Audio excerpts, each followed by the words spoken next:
సహకారంతో అందరితో కూడా ఒప్పించడం జరుగుతూ ఉంది.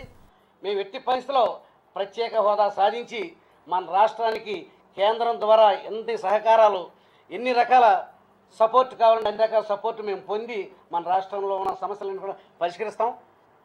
మీరు ఇంకా మాట్లాడుతూ ఉన్నారు, కేసీఆర్ లాగా తిట్టాలి, తిడితే కేసీఆర్ లాగా తిట్టాలి, పడితే సీమాంధ్ర ఎంపీలుగా పడాలి. మాకు సభ్యత సంస్కారం మాకు అడ్డు ఉంది. కేసీఆర్ లాగా మేము తిట్టలేకపోవచ్చు, కానీ సమయం వస్తే మేము ఎవరికీ కూడా తీసిపోం.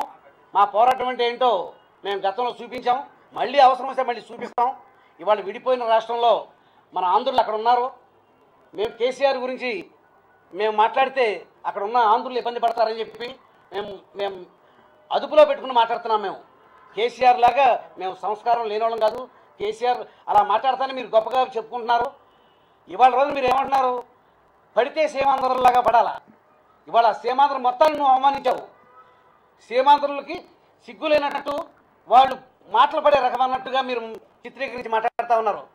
ఇవాళ రోజున విడిపోయిన రాష్ట్రం, వాళ్ళ రాష్ట్రం గురించి వాళ్ళు, మన రాష్ట్రం గురించి మనం అభివృద్ధి చేసుకుంటూ పోటీ పడాలి తప్ప ఈ రకంగా బూతులు తిట్టుకోవడంలో పోటీ పడాల్సిన అవసరం లేదు. మీరు ఈ రకమైన వ్యాఖ్యానాలు చేయటం సబబు కాదు. మీరు మనమంతా కూడా మిత్రపక్షం అనే విషయాన్ని మీరు ఎప్పుడో గుర్తెరగాలి. మిత్రపక్షంతో మెలిగే తీరు ఇది కాదు. ఇవాళ రోజున బీజేపీతో మిత్రపక్షంగా ఉండటం వల్ల మేము పోరాడే విధానంలో మార్పు తప్ప పోరాటంలో మార్పు లేదు. మేము అనునిత్యం పోరాడుతూనే ఉన్నాం. తప్పనిసరిగా మన రాష్ట్రం గురించి మేము సాధించాల్సిందంతా కూడా ఎంతో ఉంది, అంతా కూడా సాధిస్తాం. మరి మీరు ఈ రకమైన అనుచిత వ్యాఖ్యలు చేయటం అనేది మరి సభ్య సమాజం చూస్తూ ఊరుకోదు. మేము ఇంకా మిత్రపక్షంగానే భావిస్తూ మీరు వ్యాఖ్యానాలను వాపసు తీసుకోవాలి. మీరు మిత్రపక్షాలను గౌరవించాలి. మీరు ఈ రకంగా మాట్లాడటం అనేది ఆంధ్రజాతినే అవమానించేలాగా మీరు మాట్లాడుతూ ఉన్నారు. మీరు హైదరాబాద్లో ఉండటం వల్ల మీ కేసీఆర్తో మీకు సంబంధాలు, మరి ఆయన మంచి చేసుకోవడం కోసం తిడితే కేసీఆర్ లాగా తిట్టాలని చెప్పి మీరు ఆయన పోయినట్టుగా కనపడతా ఉంది. మేమంతా కూడా ఆంధ్రాలో మా జీవితం అంతా ఆంధ్రాతోనే ముడిపెట్టుకుని ఉంది. మేము ఆంధ్రాని అభివృద్ధి చేసే దిశగా మేము పోరాడుతూ ఉన్నాం. మీరు దయచేసి పవన్ కళ్యాణ్ గారు, మనమంతా కూడా మిత్రపక్షంగా కలిసి ఎన్నికల్లో పోటీ చేసాం, ఒకళ్ళకొకళ్ళు సహకరించుకున్నాం. తప్పనిసరిగా అదే రకంగా ముందుకు సాగుదాం. మన రాష్ట్రాభివృద్ధి గురించి మనమంతా కూర్చొని మాట్లాడాలంటే రండి, ఒక వేదిక ఏర్పాటు చేయండి, కూర్చుందాం, మాట్లాడుకుందాం.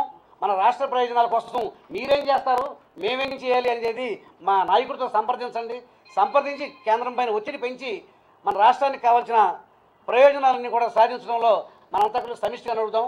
ఈ రకంగా మీరు మీడియా ముందుకు వెళ్ళి తెలుగుదేశం పార్టీ గురించి కానీ తెలుగుదేశం పార్టీ ఎంపీల గురించి కానీ మాట్లాడే అర్హత మీకు లేదు. ఇవాళ రోజున మేము సంవత్సర కాలంలో 35 సార్లు పార్లమెంట్లో నేను మాట్లాడటం జరిగింది, నాని గారు మాట్లాడటం జరిగింది, అందరు ఎంపీలు కూడా మాట్లాడటం జరిగింది. ఇవాళ మా ఎంపీలు ఎవరు కూడా మరి 35 సార్లు మాట్లాడుతుంటే అది చిన్న విషయం కాదు. మేము అనునిత్యం కూడా పార్లమెంట్లో మేము పోరాటం చేస్తూనే ఉన్నాం. మరి ఇవాళ రోజున విజయవాడలో నాని గారు సాధించింది రోజు మరి మనం చూస్తూనే ఉన్నాం. కనకదుర్గమ్మ వారధి ఎన్నాళ్ళ నుంచో మనం బైపాస్ ఫ్లైఓవర్, ఈ ఫ్లైఓవర్ గురించి 10 సంవత్సరాలుగా కాంగ్రెస్ పార్టీ కౌరులు చెప్పింది, ఏమీ సాధించలేకపోయారు. ఇవాళ రోజున మరి బీజేపీ మిత్రపక్షం అవడం వల్ల వారి మీద ఒత్తిడి పెట్టి ఇవాళ రోజున ఫ్లైఓవర్ని శాంక్షన్ చేసుకురావడం జరిగింది. ఇవాళ రోజున అనేకం సాధించాం.